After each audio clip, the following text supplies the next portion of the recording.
untuk sesi presentasi kami sepenuhnya serahkan ke Pak Galen. Waktu dan layar kami persilahkan. Baik, terima kasih Risa buat kesempatannya. Terima kasih kepada Yayasan Loyola, SMA Kolose Loyola karena sudah mengundang kami dari Canadian Education International untuk memberikan presentasi tentang pendidikan Kanada. Perkenalkan, seperti tadi yang sudah diperkenalkan oleh Risa, nama saya adalah Joseph Galen, biasa dipanggil Galen. Saya adalah area representatif dari Canadian Education International, khusus untuk area Jawa Timur, Jawa Tengah, dan juga Bali. Jadi kami adalah yayasan non-for-profit di bawah Kedutaan Kanada yang diberikan tugas untuk mempromosikan pendidikan Kanada di Indonesia. Jadi kami bukan perguruan tingginya, tapi kami adalah yayasannya di bawah kedutaan, di bawah atase bidang pendidikan. Jadi seperti itu supaya jelas kami juga bukan agen pendidikan. Jadi kami membantu mensosialisasikan tentang pendidikan Kanada di Indonesia. Saya cuma punya waktu 30 menit, tetapi sebenarnya presentasi saya sebenarnya jauh lebih panjang dari itu, tapi saya akan berusaha kompres dengan memotong beberapa informasi dan saya akan berusaha cepat. Izinkan saya untuk share screen saya sebentar.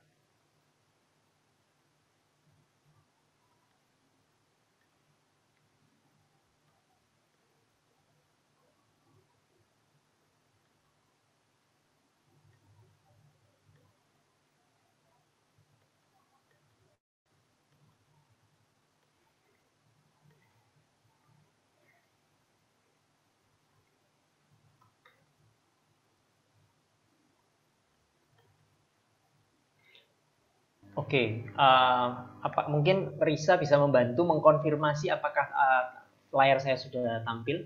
Sudah, Pak. Sudah. Baik, terima kasih. Baik, saya akan cepat, jadi mohon bisa menyimak karena saya akan cepat dalam presentasi ini.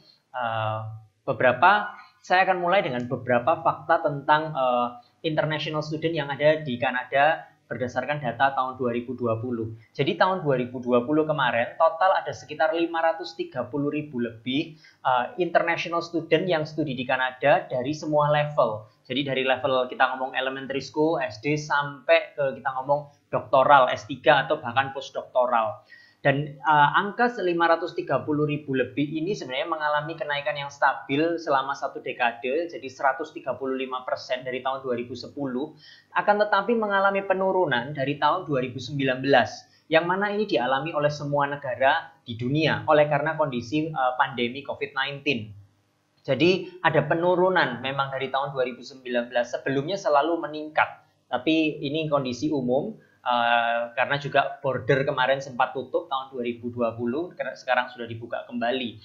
Nah, kami melakukan dari CBIE, Canadian Bureau for International Education, lembaga pemerintah, melakukan survei terhadap international student dan mendapati 3 alasan utama international student memilih Kanada sebagai negara tujuan studi. Yang pertama adalah karena kualitas pendidikannya, karena kualitas pendidikan Kanada ini comparable dengan negara tetangganya ya, dengan US, dan juga mereka mengenal sistem pendidikan honors degree seperti halnya negara-negara Commonwealth ya.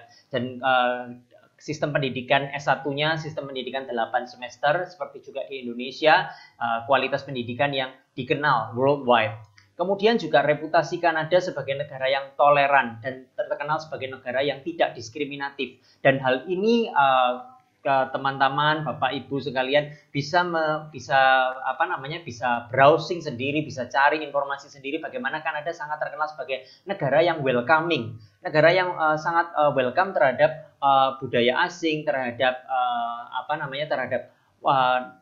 terhadap culture maupun terhadap warga negara dari negara lain. Jadi mereka terkenal sebagai negara yang sangat welcoming country. Bahkan termasuk sebagai salah satu negara yang paling multikultur di dunia. Oleh karena Kanada adalah sebenarnya negara pendatang. Jadi Kanada terkenal sebagai negara yang toleran sekali. Kemudian reputasi Kanada juga sebagai negara yang aman. Kita akan jarang sekali mendengar Kanada terlibat dalam konflik politik dunia maupun juga di Kanada sendiri kita akan jarang mendengar misalnya kasus-kasus seperti gun shooting seperti itu, kita akan jarang mendengar. Bukan berarti tidak ada kriminalitas, tetapi Kanada terkenal sebagai negara yang relatif aman. Kami juga mendapatkan feedback dari alumni Indonesian student yang ada di sana, bagaimana mereka studi, bagaimana mereka bekerja di sana, dan mereka merasa aman, cukup aman untuk tinggal di Kanada. Kemudian dari international student yang mengikuti survei, 96% merekomendasikan Kanada sebagai negara tujuan studi, dan 60% menyatakan rencana mereka untuk tinggal di Kanada secara permanen. Jadi untuk setelah studi berencana untuk bekerja di Kanada dan menetap secara permanen di Kanada. Ini angka yang cukup tinggi. Nah, dari tahun 2014 sampai 2018, Kanada mengalami kenaikan yang sangat signifikan, bahkan mencapai yang tertinggi secara presentasi di dunia, yaitu mencapai 73%.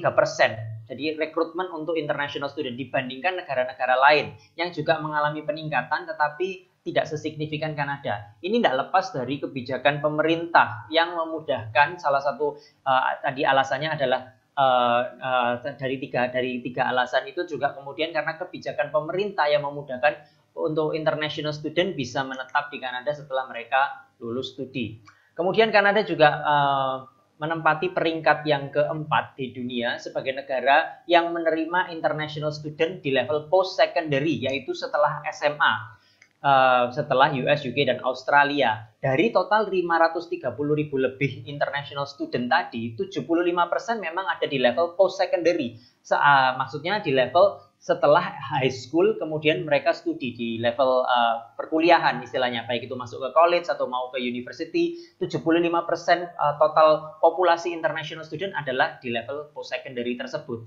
Sekitar 50% pergi ke Provinsi Ontario, provinsi terbesar di Kanada, 25% ke British Columbia, di sana ada kota Vancouver yang sangat populer buat orang Asia, dan juga 10% lebih pergi ke Provinsi Quebec yang tidak terlalu populer buat Indonesian student.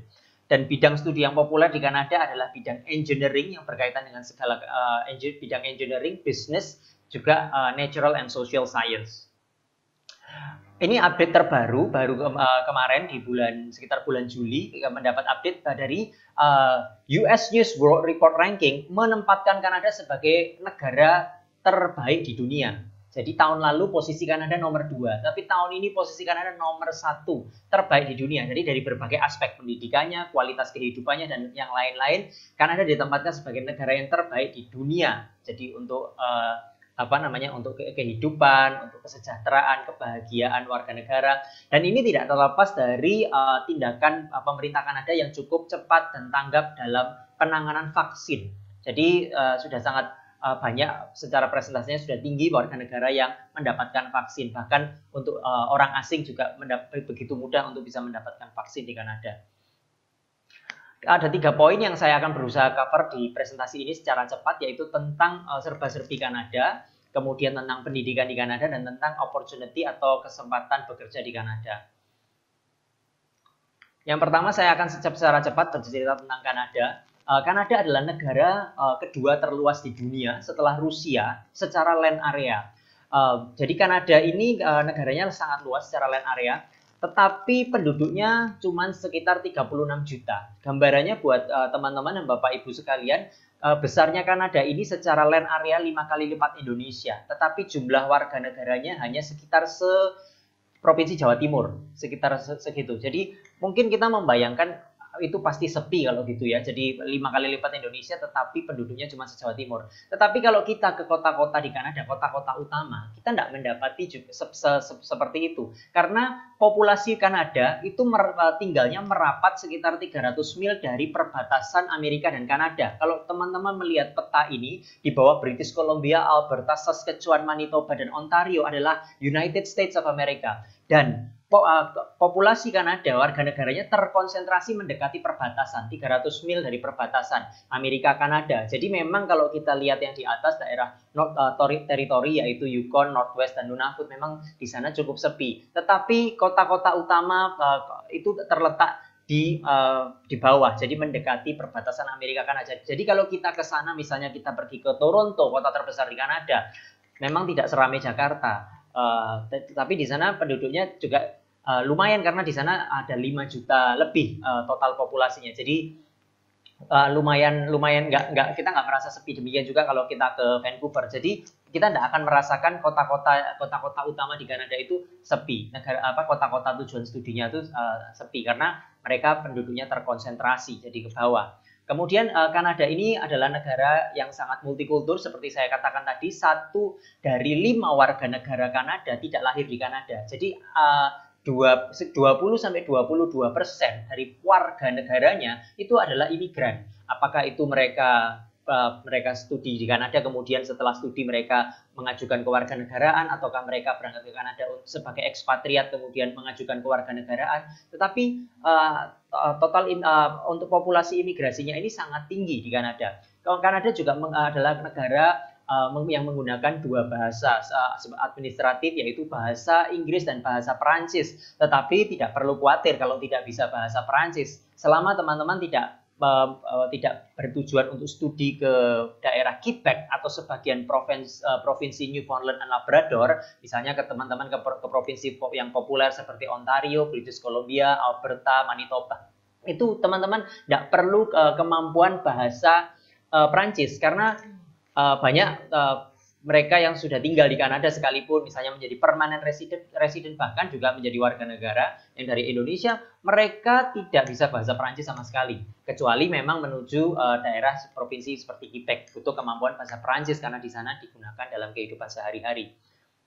Nah, Kanada ini adalah negara dengan 10 provinsi dan dari 3 teritori yang mana semuanya memiliki sistem pendidikan sendiri-sendiri. Jadi saya tidak bisa berkesempatan untuk menjelaskan itu, tetapi di Kanada ada 13 menteri pendidikan. Jadi tidak ada sistem pendidikan terpusat atau federal. Kanada terkenal sebagai negara yang sangat diverse dan inklusif, merangkul semua golongan. Jadi Kanada sangat menghormati kebebasan untuk berpendapat, mengemukakan opini, berkeyakinan, dan di Kanada adalah negara pertama di dunia yang merangkul multikulturalisme sebagai bagian dari undang-undang. Jadi di Kanada rasisme adalah tindakan melanggar hukum. Kemudian juga 50% dari kabinet Kanada adalah wanita. Kanada juga terkenal sebagai negara yang sangat kompetitif secara perekonomian, nomor 8 dalam hal kewirausahaan, kemudian juga di ranking nomor 1 di dunia, bahkan berdasarkan dibandingkan negara-negara G20 lainnya sebagai negara yang paling mudah untuk memulai bisnis. Dan kemudian Kanada juga dikenal sebagai negara yang salah satu negara yang paling tidak korup. Kanada melahirkan banyak startup company ya. Ini beberapa contoh seperti Bombardier, Alphabet, Shopify, dan juga mungkin kalau yang dulu tahu BlackBerry zaman kejayaannya itu semua juga dari Kanada. Kalau kita pergi ke Kanada, kita akan mendapati di kota-kota besar Kanada itu ada banyak sekali ekosistem startup company yang muncul, dan ini adalah bidang-bidang yang populer, yang perusahaan-perusahaan baru yang di bidang-bidang ini yang populer di daerah kota besar di Kanada. Seperti misalnya kalau kita lihat di daerah Toronto Waterloo, itu kalau kita research gitu, kita akan mendapati bahwa daerah Toronto Waterloo seringkali disebut sebagai Silicon Valley of the North. Jadi Silicon Valley itu adalah salah satu daerah di San Francisco di US, di mana perusahaan-perusahaan teknologi besar dunia ada di sana. Nah itu di Toronto Waterloo mereka juga pada buka company. Jadi Toronto Waterloo ini disebut sebagai Silicon Valley of the North karena untuk satu, Kanada mudah sekali membuka usaha, kemudian juga Kanada memang sangat berorientasi kepada teknologi, dan ini adalah bidang-bidang startup yang populer dibuka di Kanada. Kanada juga sangat inovatif, ada banyak sekali penemuan-penemuan yang dilahirkan dari Kanada. Ini hanya sebagian kecilnya saja, mungkin dari yang kita familiar seperti basket, Java software programming, dan insulin, dan yang lain-lain ya. Poin yang kedua saya ingin jelaskan adalah tentang pendidikan di Kanada. Jadi berdasarkan US News World Report tahun lalu, Kanada menempati peringkat ketiga untuk pendidikan dan juga peringkat pertama untuk kualitas kehidupan.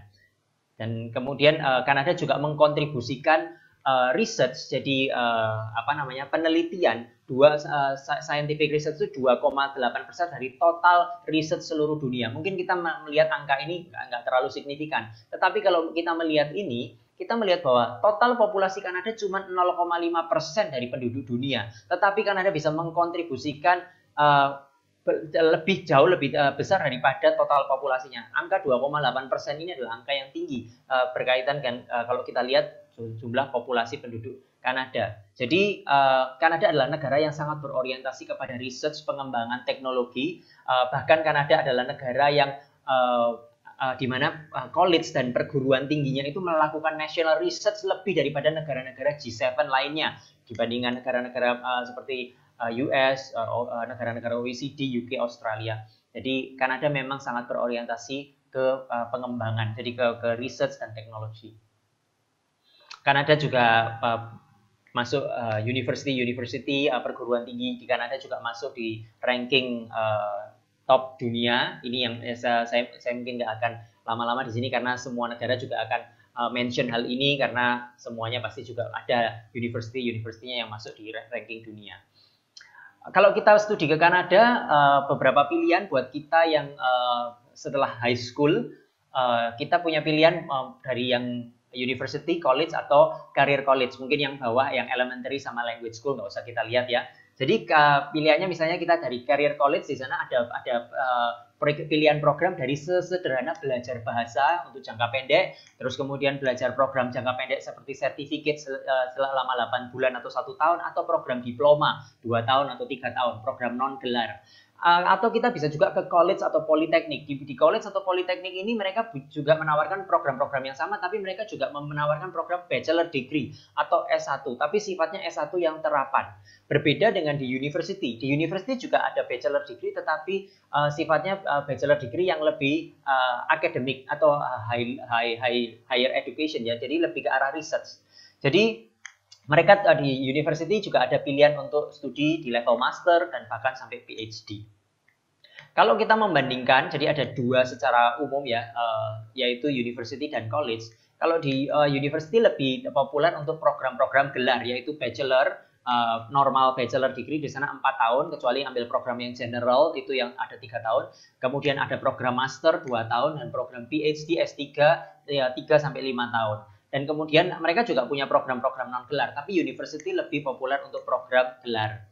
Kemudian juga ada kalau kita pergi ke college, kita ada program-program non-gelar, ini lebih populer, jadi sertifikat, diploma, bachelor, di sana bachelor degree-nya seperti saya katakan sedikit berbeda dengan program bachelor degree yang ada di university. Jadi kalau kita mau ambil program bachelor degree seperti marketing, logistik, supply chain, semua yang sifatnya lebih terapan, college bisa menawarkan hal itu. Tetapi kalau kita misalnya mencari program biomedical engineering, nanoscience, itu akan ditawarkan di university.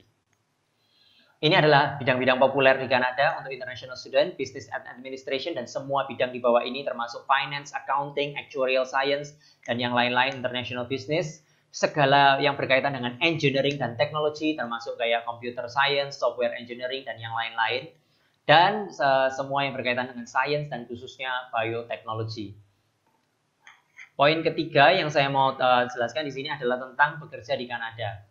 Di Kanada, sementara kita studi, sebagai international student, kita diperbolehkan bekerja part-time 20 jam per minggu. Itu tidak ada di slide. Jadi 20 jam per minggu ini kita boleh kerja part-time, bebas di bidang manapun. Di hari pertama sejak kita kuliah tanpa memerlukan izin kerja tambahan. Selain itu, berkaitan dengan perkuliahan kita juga diperbolehkan untuk mengambil kesempatan-kesempatan kerja. Yang pertama adalah co-op dan internship. Co-op ini adalah sesederhana paid internship. Kalau bedanya dengan internship, kalau internship itu bisa dibayar atau tidak, tetapi kalau co-op ini adalah kesempatan kerja profesional berdibayar. Kalau internship atau dikenal dengan istilah magang itu kalau kita ambil internship itu bisa part-time atau full-time. Tapi kalau co-op kita pasti sedang full-time. Jadi kita ada semester-semester di mana kita akan meninggalkan perkuliahan dan kita sedang bekerja full-time di sebuah perusahaan dan kita digaji secara profesional. Itu co-op. Dan Kanada terkenal sebagai negara dengan sistem co-op terbesar di dunia. Yang berikutnya ada juga field placement dan praktikum. Kalau ini lebih ke arah observasi ke dunia kerja. Jadi kita ditempatkan di dunia kerja untuk mengobservasi, membuat report dan belajar mengamati bagaimana sistem bekerjanya misalnya sebuah perusahaan. Jadi ini lebih ke arah observasi dunia kerja. Kemudian juga kita bisa terlibat di dalam applied research project. Kalau kita tertarik dengan research, sekali lagi Kanada sangat berorientasi dengan research. Dan juga kita setelah lulus kita bisa eligible untuk mendapatkan yang namanya post graduation work permit. Jadi izin kerja sampai dengan maksimum 3 tahun, di mana kita tidak perlu mendapatkan sponsor atau pekerjaan terlebih dahulu. Kita bisa mendapatkan izin kerjanya terlebih dahulu, dan dengan izin kerja itu open work permit tersebut diharapkan international student bisa berkenan untuk tinggal di Kanada dan mencari pekerjaan di Kanada. Seperti saya katakan tadi, Kanada adalah negara maju, salah satu dari negara G20, G7, tetapi penduduknya tidak banyak. Ini adalah negara makmur, negara yang punya resource banyak, tapi penduduknya tidak banyak. Jadi Kanada membutuhkan lebih banyak warga negara, lebih banyak orang untuk bisa mengerjakan resource mereka yang besar. Dan salah satu kelompok imigran yang paling disukai adalah international student. Nah, ini contoh sequence kalau kita mengambil co-op di Kanada. Ya, jadi ini sesuatu yang menarik karena kalau kita kuliah di Kanada, kita misalnya kuliah S1 4 tahun, 8 semester, satu semesternya itu sebenarnya 4 bulan. Jadi kita kalau satu tahun 12 bulan itu kita cuma kuliahnya itu sebenarnya 8 bulan. 4 bulan sisanya yaitu di Mei sampai Agustus waktu summer itu sebenarnya kita libur. Tetapi kalau kita ngambil co-op, kita akan mengalami sequence seperti ini. Tanpa mengurangi semester akademik yang tetap 8 semester, kita akan ada semester-semester di mana kita akan bekerja. Contoh yang di sini 5 semester ada work term. Jadi kita apakah akan sedang kuliah ataukah kita akan sedang bekerja. Jadi memang kita jadi jarang libur. Tetapi ini adalah sesuatu yang sangat menguntungkan buat kita. Kalau kita lihat kuliah di Kanada bisa sampai tahun kelima. Tetapi kita punya pengalaman kerja profesional. Kalau yang di sini contohnya 5 semester kerja berarti kali 4 bulan itu 20 bulan. Hampir 2 tahun pengalaman kerja profesional. Sehingga banyak sekali international student yang setelah mereka lulus, mereka tidak kesulitan mencari pekerjaan. Termasuk Indonesian student. Saya sebenarnya punya banyak contoh alumni, tapi saya nggak bisa tampilkan. Mungkin kalau ada yang bertanya tentang hal ini, saya akan nanti tampilkan di sesi tanya jawab tentang bagaimana mudahnya Indonesian student setelah mereka lulus, mereka dengan mengambil co-op ini mereka bisa dapat pekerjaan dari tempat mereka sebelumnya bekerja atau di tempat lain karena mereka sudah punya pengalaman kerja profesional. Selain juga mereka mengembangkan network dan mereka tentunya mendapat salary ketika mereka melakukan co-op. Ada beberapa informasi praktis, ini bagian terakhir. Jadi itu kalau teman-teman Bapak Ibu mau cari informasi tentang pendidikan Kanada secara umum, ini website dari government educanada.ca. Di sana bisa cari program-program perguruan tinggi, kemudian biayanya bisa buka di website ini. Gambaran tuition fee perguruan tinggi di Kanada. Kalau untuk international undergraduate students, jadi kalau yang perguruan tinggi untuk mahasiswa internasional sekitar 32.000 per tahun. Jadi ini gambaran rata-rata nilai tengah. Jadi kalau kita ngomong kuliah di Kanada, mulai dari level kita ngomong yang tuition fee-nya 50.000 lebih per tahun ada, tapi yang 10.000 per tahun juga ada. Jadi ini gambaran rata-ratanya aja. Jadi kurang lebih rata-rata paling banyak itu di kisaran 20 sampai 30 ribuan per tahun. Ngomong soal biaya hidup, secara cepat aja, kalau kita sebagai international citizen, kita bisa tinggal di Jakarta, kita pasti bisa tinggal di kota-kota besar di Kanada. Karena ternyata survei dari Mercer tahun 2021 tentang cost of living ranking, Jakarta biaya hidupnya lebih mahal dibandingkan kota-kota besar yang ada di Kanada. Informasi tentang scholarship, mungkin ini nggak terlalu relevan kalau kita buka website yang dari government educanada.ca scholarship atau bourses ini, karena ini lebih banyak ditawarkan untuk program jenjang S2 dan S3. Teman-teman kalau untuk undergraduate study, scholarship-nya ditawarkan dari mana? Dari perguruan tingginya langsung. Jadi kita harus cek perguruan tingginya langsung. Mereka menawarkan scholarship. Ada beberapa tipe scholarship yang ditawarkan oleh perguruan tinggi, yaitu yang pertama adalah entrance scholarship, di mana kita tidak perlu melakukan aplikasi terpisah. Cukup kita memasukkan aplikasi kita ke perguruan tinggi. Mereka melihat academic transcript kita, melihat esai, achievement kita, mereka akan bisa langsung menawarkan scholarship. Cuman biasanya jumlahnya tidak signifikan dan biasanya cuma 1 kali. Nah, kemudian ada yang continuing atau larger scholarship, ini biasanya membutuhkan aplikasi terpisah. Biasanya jumlahnya lebih signifikan, lebih besar dan bisa sampai beberapa university mengcover sampai full scholarship. Jadi ini lebih kompetitif dan biasanya membutuhkan aplikasi terpisah. Kemudian ada juga bursary, ini lebih ke arah bantuan untuk mereka yang apa namanya, sifatnya lebih ke financial need ya, butuh secara finansial untuk dibantu. Nah, Kanada tidak terlalu memberikan scholarship kepada mereka yang berprestasi di bidang atletik, jadi agak sedikit berbeda dengan negara tetangganya. Jadi Kanada memang lebih ke arah academic merit. Oke, ini beberapa slide terakhir saya mendorong teman-teman untuk mengikuti Study in Canada webinar tanggal 9 Oktober jam 10 sampai jam 11.30. Dari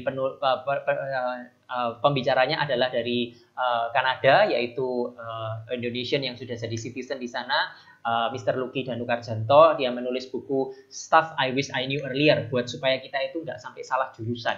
Jadi he is a Canadian tapi Indonesian. Jadi ini sangat bagus untuk memberikan wawasan kepada teman-teman. Dan kemudian di minggu depannya, yaitu tanggal 16 Oktober, Kedutaan Kanada akan mengadakan pameran pendidikan yang dihadiri lebih dari 40 institusi pendidikan Kanada, university, college juga di Kanada, secara virtual juga, pukul 12 sampai pukul 6 sore, 12 siang sampai 6 sore. Teman-teman bisa ikuti, nanti saya akan share bagaimana untuk register ke acara-acara tersebut. Jadi ini adalah acara-acara yang dari Government of Canada, dari pemerintah Kanada, yang akan memudahkan teman-teman untuk dapat exposure tentang pendidikan Kanada. Jadi kalau di acara Study in Canada Virtual Fair ini, teman-teman nanti akan bisa ketemu langsung, jadi bicara langsung ya, akan ada platformnya tersendiri. Jadi seperti halnya education fair, tetapi kita akan ngobrol jadi langsung, jadi bisa ngobrol by chat atau maupun langsung dengan video call. Jadi pukul 12 siang sampai jam 6 sore. Nanti akan saya share linknya di chat box pada saat sesi tanya jawab, sehingga teman-teman bisa register. Karena untuk 2 acara ini harus register. Kita juga mendorong untuk teman-teman join di mailing list kita, jadi email subscription untuk dapat update. Jadi kita ini ada mailing list, mungkin update-nya sebulan sekali tentang kegiatan-kegiatan apa yang diadakan oleh pemerintah Kanada, Kedutaan Kanada, atau dari CEI sendiri. Jadi seperti kita juga ada acara webinar yang mendatangkan alumni Indonesia dari Kanada, mereka share tentang program jurusan tertentu. Jadi mereka cerita, mereka semua yang kami undang semuanya punya pengalaman kerja di bidang itu. Jadi mereka misalnya tentang nanoteknologi itu apa sih? Mereka sudah bekerja di bidang itu, karena di Kanada mereka either sudah pernah co-op, atau yang kami undang adalah alumni yang sudah benar-benar bekerja di sana. Dan slide terakhir, ini adalah email tim kami. Mungkin teman-teman kalau lebih tepat bisa email langsung ke saya, karena saya yang berbasis di Surabaya untuk mengcover daerah Jawa Timur, Jawa Tengah, dan juga Bali. Jadi nanti saya akan share juga email address saya di chat box. Oke, masih ada waktu 4 menit, tapi saya akan sudahi dulu presentasi saya untuk kemudian kita bisa masuk ke sesi tanya jawab. Oke, baik. Terima kasih banyak Pak Galen, luar biasa sekali, sesinya sangat informatif. Semoga ini juga membuka pengetahuan teman-teman tentang bagaimana Kanada sebagai negara tujuan untuk studi lanjutan teman-teman semuanya. Jadi tadi kita udah dikasih data ya tentang bagaimana international studies itu banyak banget di Kanada, 530.000 lebih. Untuk beberapa major yang terkenal di Kanada itu terkait dengan engineering, business, and natural social sciences. Buat teman-teman yang mungkin pengen working part time, di sana allowed untuk working part time 20 hours per week ya, 20 jam per minggu. Tadi juga kita ada dikasih tahu tentang sampel schedule teman-teman. Kalau misalnya kita co-op itu ternyata 5 tahun itu udah include pengalaman kerja kita gitu. Jadi setelah kita lulus nggak susah gitu ya buat dapat kerjaan kayak gitu. Oke, tadi untuk scholarship juga, untuk scholarship tadi S2, S3 aja ya, Pak. Tapi kalau untuk yang S1 mungkin itu direct dari univ or college-nya gitu. Oke, luar biasa. Oke teman-teman, itu tadi kita udah dengar sesi presentasi. Mungkin dari teman-teman yang pengen bertanya, silahkan langsung tulis di chat box saja, kita akan langsung masuk ke sesi tanya jawab. Saya akan bantu bacakan ya Pak untuk pertanyaannya. Oke, udah banyak banget ya Pak yang bertanya. Oke ini dari kalian. Oke, Pak, pertanyaannya, kalau beasiswa untuk undergraduates, apakah termasuk tuition dan living cost? Ya, terima kasih untuk Kalianar ya, Rizal gitu aja ya. Jadi ini untuk beasiswa untuk undergraduate itu bermacam-macam. Jadi ada yang jumlahnya bisa mengcover semua, jadi termasuk tuition fee dan living cost, jadi full scholarship. Ada juga yang beasiswa itu yang apa namanya, kalau yang dari entrance itu biasanya gambarannya gini, misalnya tuition fee-nya 30.000 per tahun. Entrance itu mungkin cuma ngasih satu kali sampai 4.000 atau 5.000 aja. Itu yang entrance. Tapi yang kalau yang continuous ini bermacam-macam. Ada yang misalnya bisa mengcover sampai separuh 50% dari tuition fee. Ada juga yang bisa mengcover sampai full tuition, tapi living cost tidak. Tapi ada juga yang bisa mengcover sampai full living tuition fee dan living cost. Dan ini bermacam-macam karena tergantung masing-masing perguruan tinggi. Bahkan dalam satu perguruan tinggi, satu faculty dengan faculty yang lain itu bisa punya scholarship yang berbeda. Jadi seperti itu. Ini memang kita harus explore, harus kita lihat sendiri dari pihak perguruan tingginya. Oke, baik Pak Gan. Jadi untuk beasiswanya ini apakah mencakup tuition dan living cost itu termasuk tergantung ya? Tergantung dari beasiswa, apakah itu memang mungkin hanya tuition atau sampai living cost juga, atau itu pokoknya tergantung dari jenis beasiswanya ya, gitu ya? Tergantung universitasnya, tergantung faculty-nya. Oke. Baik, mungkin selanjutnya dari saya mungkin ada pertanyaan Pak. Kalau misal biasanya untuk studi untuk masuk universitas studi di Kanada ini biasanya butuh tahap penyetaraan gitu atau enggak ya Pak? Biasanya kalau kita terutama dari Indonesia ya Pak. Ya, jadi bagus sekali pertanyaannya. Memang itu adalah bagian yang memang nggak sempat saya jelaskan. Jadi kalau dari Indonesia, SMA dengan kurikulum nasional untuk studi di Kanada, kecuali di Provinsi Quebec, karena di sana SMA-nya 13 tahun. Tapi untuk semua yang lain, majority untuk semua provinsi, dan kita ngomong top university di Kanada, bisa direct year 1 tanpa ada perlunya foundation, penyetaraan, atau apapun itu. Dari kurikulum nasional Indonesia, kelas 12. Jadi minimum memang paling nggak lulus SMA. Jadi setara pendidikan 12 tahun. Itu bisa langsung masuk ke direct year 1 tanpa perlu adanya foundation atau semacam itu. Oke, jadi memang standar 12 tahun gitu ya Pak. Betul. Kemudian berarti langsung bisa masuk di the first year untuk tanpa harus lewat foundation gitu ya. Betul. Satu-satunya yang perlu ditambahkan selain dari ijazah SMA-nya adalah tes bahasa Inggris. Jadi apakah IELTS atau TOEFL. Nah, itu kan standar di semua negara yang berbahasa Inggris juga akan mensyaratkan itu. Baik, terima kasih Pak. Oke, kita lanjut ke pertanyaan berikutnya. Ini ternyata banyak juga yang bertanya mengenai rekomendasi tentang mungkin universitas yang bagus terkait dengan spesifik major tertentu gitu. Mungkin dari Pak Galin mungkin ada rekomendasi atau universitas beserta dengan majornya. Tadi kan kita sudah dengar kalau misalnya Kanada itu terkenal dengan engineering, business, and natural social science. Nah, terkait dengan major-major ini, kira-kira universitas mana yang memang bagus gitu Pak? Nah, terima kasih Lisa. Jadi memang untuk kalau pertanyaannya spesifik, saya mengencourage untuk teman-teman yang bertanya tentang program jurusan ini untuk email ke saya. Jadi langsung aja email. Nanti saya akan reply by email, karena untuk ini nggak bisa kita ngomong kalau ini bagus di mana, ini bagus di mana.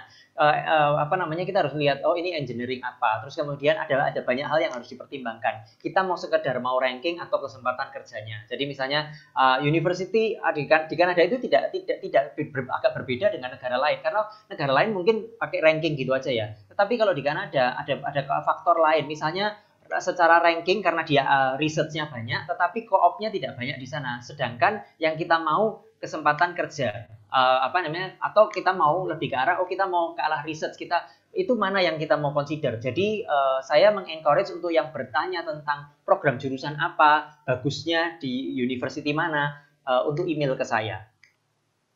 Oke, baik. Jadi teman-teman yang specifically ingin bertanya tentang major, boleh silahkan email ke Pak Galen gitu ya. Nanti mungkin teman-teman akan dibantu diarahkan untuk spesifik major mana, untuk mungkin teman-teman punya prioritas apa untuk terkait dengan ranking atau dengan prioritas kerjanya seperti itu, Pak kalian nanti bisa bantu untuk konsultasi gitu ya Pak ya. Oke. Yeah. Selanjutnya Pak, ini ada pertanyaan agak study case gini ya sebenarnya, tapi seperti ini Pak pertanyaannya. Jika saya baru lulus D3 dari China lalu mau melanjutkan di Kanada dengan jurusan yang sama, apakah harus mengulang masa jenjang full atau ada potongan masa ajaran? Ya, jadi kalau untuk transfer, seperti saya bilang tadi, Kanada ini kan negara dengan 13 provinsi, punya 13 sistem pendidikan, 13 menteri pendidikan. Nah, tidak semua provinsinya itu cukup fleksibel untuk menerima transfer. Salah satu provinsi yang terkenal fleksibel untuk menerima transfer adalah Provinsi British Columbia. Di sana ada kota Vancouver. Itu adalah provinsi yang cukup fleksibel untuk menerima transfer. Nah, jadi bisa dicoba karena ini sifatnya case by case. Jadi kita tidak bisa ngomong ada university yang bisa langsung. Jadi mereka bisa mengakui langsung. Jadi untuk beberapa program jurusan yang umum ya. Jadi seperti misalnya bisnis, beberapa program yang umum bukan yang terlalu spesifik gitu ya, bukan yang program yang terlalu niche gitu. Itu mereka bisa langsung misalnya sudah pernah kuliah 2 tahun bisa langsung masuk ke tahun ketiga dan keempatnya.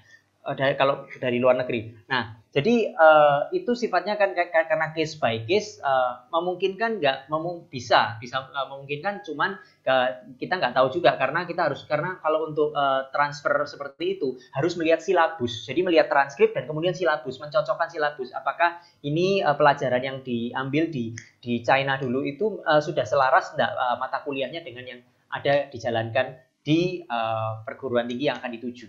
Jadi seperti itu. Dan memang nggak hanya British Columbia, ya di provinsi lain juga bisa. Cuman British Columbia lebih fleksibel biasanya untuk menerima transfer. Oke, baik, terima kasih. Jadi tadi aku sedikit rangkum lagi dari Pak Galen. Jadi untuk transfer itu yang fleksibel itu ada di provinsi British Columbia, tapi untuk provinsi lain ada. Hanya saja kembali lagi ya, tergantung apakah memang universitasnya itu menerima dan mengakui transfer untuk status dari negara lain seperti Betul. itu. Dapatnya itu full atau enggak full itu nanti case by case. Case by case, oke. Ya, baik. Selanjutnya Pak, saya ada pertanyaan. Sekarang ini kan kalau boleh tahu, kalau di Kanada sistem edukasinya masih online atau maksudnya ini karena pandemi dan segala macamnya, apakah masih online atau sudah offline seperti itu Pak? Jadi tahun 2020 border sempat ditutup. Jadi mereka yang mau ajaran angkatan baru yang masuk 2020 nggak bisa. Jadi semua dilakukan secara online. Tapi untuk mereka yang masuk 2021 dan yang kemarin angkatan 2020 karena border sudah dibuka, mereka sudah bisa berangkat ke Kanada. Jadi tetap ada komponen-komponen yang dilakukan secara online, tetapi mereka sudah in person, perkuliahan sudah dilakukan in person. Karena Kanada juga sangat penanganan COVID-nya sangat bagus ya. Jadi dalam hal vaksinasi sangat bagus. Jadi Kanada sekarang sudah membuka border bagi international student. Oke, berarti karena ini bordernya sudah dibuka, kuliahnya sudah tatap muka atau sudah in person gitu ya Pak? Ya, kuliahnya sudah tatap muka. Ada sebagian pelajaran yang tetap bisa dilakukan online, tapi mereka tuh maksudnya bisa dilakukan dari Kanada. Jadi ada beberapa courses yang tetap akan bisa dilakukan secara online. Oke, baik. Terima kasih banyak. Kemudian mungkin terkait dengan tadi biaya tentang international undergraduate dan graduate students itu Pak. Tapi kalau misalnya include dengan living cost, kira-kira bagaimana sih gambaran tentang kehidupan atau living cost di Kanada seperti itu? Oke, gambaran living cost di Kanada kalau kita ngomong di breakdown per bulannya itu kurang lebih tergantung pilihan tempat tinggal. Tetapi biasanya Indonesian student bisa dari ini living cost saya ngomong termasuk tempat tinggal, transportasi, termasuk makan, jadi termasuk hal lain-lain yang kita perlukan ya, miscellaneous, bayar internet, bayar listrik dan segala macam, kurang lebih mulai dari sekitar 1.000 sampai 1.500-an per bulan Canadian dollar. Yang mana lebih murah daripada US dollar, 1.000 sampai 1.500-an, kalau kursnya sekitar 10.500 sampai 11.000 rupiah. Jadi per bulan. Itu kalau di breakdown kurang lebih gambarannya segitu. Oke, jadi 1.000 hingga 1.500 Canadian dollar. Oke. Ya. Baik, terima kasih. Selanjutnya terkait dengan program studi S2 dan S3, Pak. Kira-kira kalau di Kanada itu umum atau tidak, atau tersedia atau tidak program dual degree seperti itu. Jadi di Kanada ada program dual major, dual degree itu tersedia. Jadi tapi kalau untuk S2 memang lebih spesifik. Jadi beberapa yang lebih banyak ditawarkan adalah jadi dual degree-nya itu jadi kayak combine S1 dengan S2 langsung. Jadi misalnya 5 tahun nggak pakai program co-op tapi bisa langsung dalam 5 tahun itu bachelor dan master. Itu yang lebih umum. Tapi kalau tadi Risa bertanya, apakah ada program-program di Kanada yang dual degree? Ya, ada program-program dual degree, dual major di Kanada ada. Ya, jadi ada ya Pak ya, jawabannya. Oke. Kemudian ada pertanyaan lagi Pak. Sebentar.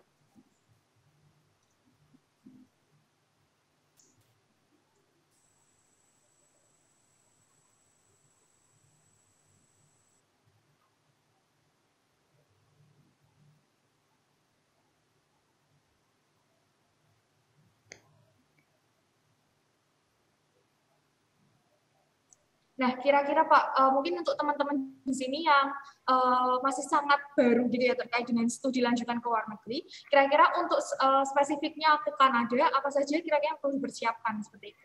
Baik, jadi untuk teman-teman yang mungkin mempertimbangkan studi khusus ke luar negeri khususnya ke Kanada, yang perlu dipersiapkan adalah sebenarnya dari kelas, kalau bisa kelas 11 itu sudah mulai research tentang perguruan tingginya.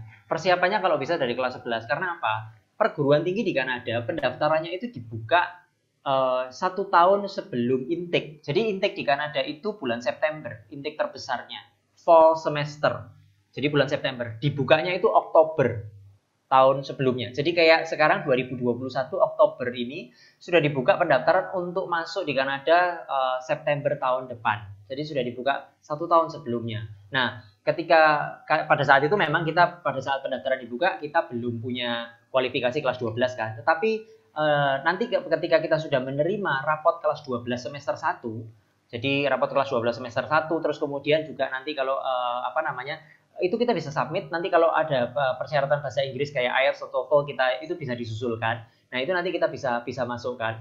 Nah, biasanya mungkin sekitar Januari ya, kalau di kurikulum Indonesia sudah punya kualifikasi-kualifikasi tersebut. Nah, atau beberapa bisa juga mungkin pendaftaran itu ditutup bisa dari secepat-cepatnya bulan Januari, ada juga yang Februari, Maret untuk perguruan tinggi. Kalau untuk college biasanya ditutupnya itu lebih fleksibel, biasanya mulai dari sekitar April, Mei, bahkan Juni masih bisa. Tergantung kalau program jurusannya populer, mereka akan tutup lebih cepat. Jadi yang perlu dipersiapkan salah satu akademik, karena Kanada sangat berorientasi kepada akademik ya. Jadi buatlah persiapkan nilai akademik sebaik mungkin, khususnya di kelas 12 semester 1, karena ini biasanya menjadi acuan, dan 12 semester 2. Jadi rapot kelas 10 dan 11 biasanya memang diminta, tapi bukan untuk penilaian, tapi lebih ke arah untuk melihat bahwa memang sebelumnya pernah mengambil pelajaran ini di level sebelumnya, di level 10-11. Tapi yang lebih menentukan untuk penilaian masuk perguruan tinggi, penilaian prestasinya itu lebih ditentukan dari grade terakhir, yaitu kelas 12 semester 1 itu untuk menentukan penerimaannya, yang mana penerimaannya nanti akan keluar itu penerimaan bersyarat atau conditional offer, karena kan belum punya kelas 12 semester 2. Baru kemudian nanti kelas 12 semester 2 yang akan diterima di sekitar mungkin bulan Mei atau Juni disusulkan baru menjadi full offer. Offernya tentunya bisa dicabut kalau misalnya katakanlah kelas 12 semester 1 bagus ya, terus kemudian tiba-tiba di kelas 12 semester 2 down, benar-benar berkebalikan. Kalau bisa mempertahankan tetap sama, setidaknya itu yang mereka minta, atau kalau lebih bagus dari yang sebelumnya bisa juga mendapatkan penawaran entrance scholarship. Jadi itu yang persyaratan kedua, yaitu persyaratan bahasa Inggris yang perlu dipersiapkan kalau bisa ya sejauh hari mungkin ya, jadi sedini mungkin. Dari kalau bisa kelas 11 sudah mulai mempersiapkan bahasa Inggris, kelas 12 semester 1 sudah ngambil tes bahasa Inggris IELTS atau TOEFL. Persyaratan bahasa Inggris kalau ke Kanada rata-rata S1-nya meminta IELTS 6,5 atau setara itu. Nah, masalahnya kalau TOEFL lebih variatif, jadi misalnya IELTS sama-sama 6,5, perguruan tinggi A dan perguruan tinggi B. TOEFL-nya bisa beda, yang satu minta 90, yang satu minta 100. Jadi TOEFL lebih bervariasi, tapi IELTS lebih rata, lebih sama. Kalau untuk program diploma biasanya IELTS-nya minta 6,0. Jadi tadi yang pertama yang penting akademik dulu ya Pak ya. Akademik. Siapkan Ya. untuk yang terutama untuk yang tingkat akhir yang kelas 12 semester 1 ya. itu diusahakan yang terbaik. Kemudian kita juga perlu riset juga terkait dengan mungkin tertarik di universitas atau college mana dan perhatikan juga timeline pendaftarannya seperti itu ya Pak. Ya. Oke, baik. Kemudian ada pertanyaan lagi. Pak, kira-kira kalau untuk biasanya international students di sana mereka ada tempat tinggal sendiri, maksudnya mengakomodasi mereka untuk punya tempat tinggal sendiri, atau kira-kira banyak dari mereka yang tinggal di dorm seperti Pak, tinggal di atau menempuh pendidikan di universitas atau college yang punya dorm seperti itu Pak? Ya, jadi kalau untuk perguruan tinggi di Kanada, perguruan tinggi besar mereka banyak punya dormitory. Jadi dormitory nggak selalu on campus ya. Jadi dormitory itu bisa juga kayak apartment yang mereka rent sebagai dormitory mereka. Jadi mereka banyak. Kalau perguruan tinggi besar mereka punya banyak dormitory. Nah, Indonesian student dan international student nggak selalu jujukannya pergi ke perguruan tinggi. Banyak dari mereka juga yang masuk ke college untuk untuk penghematan biaya, karena tuition fee di college jauh lebih murah. Ada khususnya banyak sekali dari mereka itu yang pergi ke college misalnya ke British Columbia untuk transfer, karena sistem transfer di British Columbia sangat mudah, jadi mereka ngambil ke college dulu 2 tahun. Nah, kalau di college ini mereka tidak selalu punya dorm, jadi pilihannya bisa tinggal di luar, biasanya tinggal di kayak homestay gitu. Mereka punya referensi tempat tinggal, cuman biasanya paling banyak tinggal di homestay, karena kalau apartemen gitu ya kan harus survei, sedangkan kita belum ke sana, belum survei, dan apartemen itu kontraknya terikatnya tuh lama, jadi biasanya banyak yang kalau tahun ajaran pertama mereka nggak mau ambil apartemen yang luar, tapi kalau apartemen itu yang adalah dorm punyanya kampus mereka mau. Tapi kalau yang luar kan kita belum lihat suasana, nggak ngerti lingkungan atau seperti apa, sedangkan itu kontraknya biasanya paling nggak 1 semester atau bahkan 1 tahun akademik. Nah, kalau di kalau di homestay itu kontraknya itu pendek, jadi cuma sebulan atau 2 bulan. Jadi nggak apa-apa lah, sebulan 2 bulan terus belajar untuk beradaptasi dengan Canadian dan dengan culture di sana. Setelah itu katakanlah sudah ngerti, misalnya pindah untuk cari apartemen sendiri, sudah punya teman, terus mereka pindah sendiri, atau kalau tetap kerasan dengan host parent di homestay mereka bisa tetap stay di sana. Oke, ternyata tersebar ya Pak, maksudnya banyak sekali mereka tinggalnya bervariasi seperti itu, yang di dorm, ada di homestay dan segala macam. Betul. Nah, terkait tadi sempat Pak Galin juga sempat mention tentang biasanya tadi Pak Galin bilang biasanya mereka ambil college dulu seperti itu. Ya. Nah, kira-kira akan lebih baik kalau misalnya kita mau masuk university itu masuk college dulu atau langsung saja gitu Pak ke university-nya?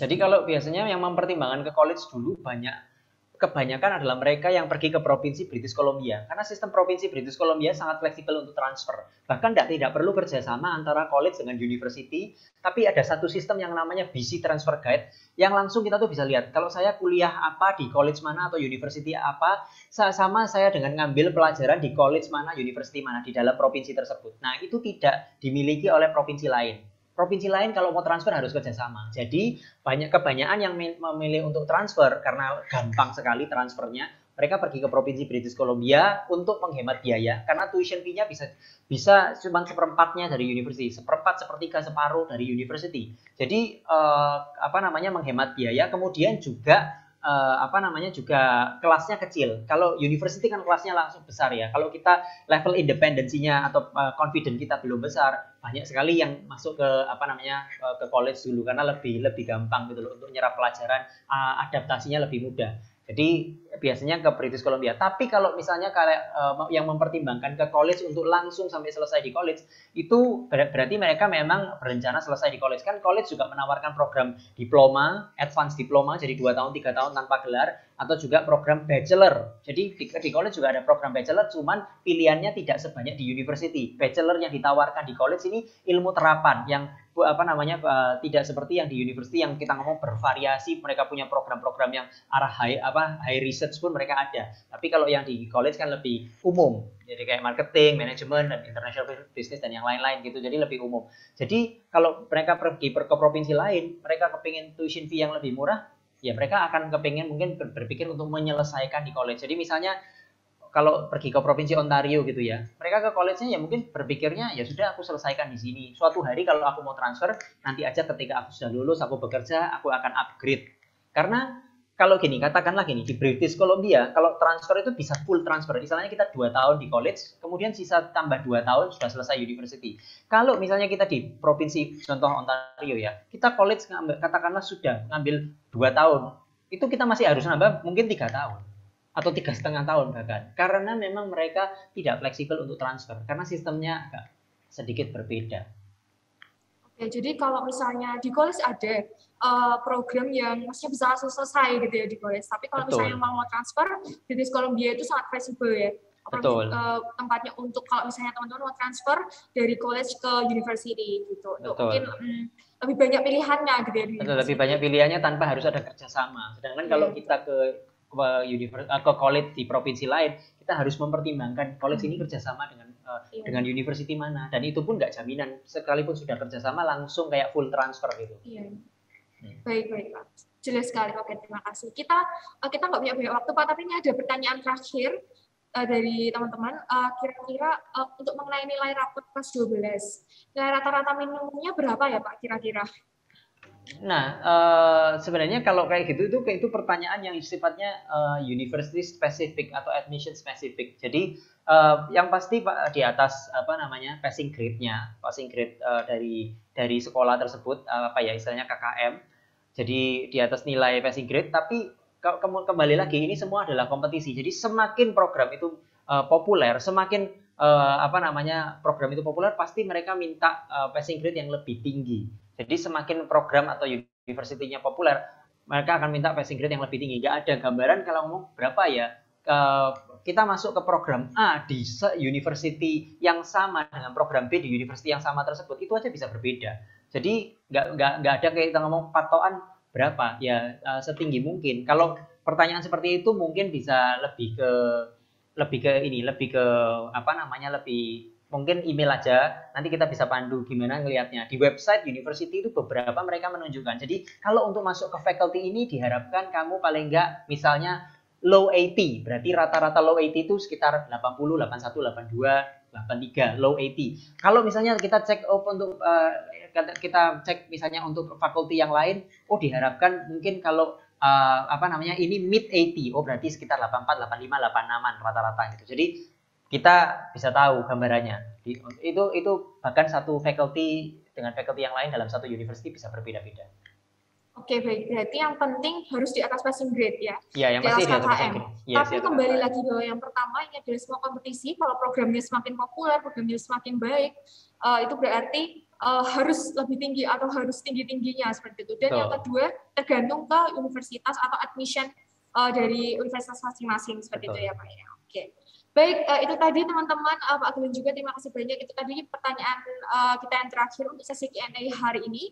Terima kasih banyak Pak Glenn sudah membantu menjawab, membantu kami untuk mendapatkan lebih banyak informasi mendetail tentang Canadian Education Network Indonesia.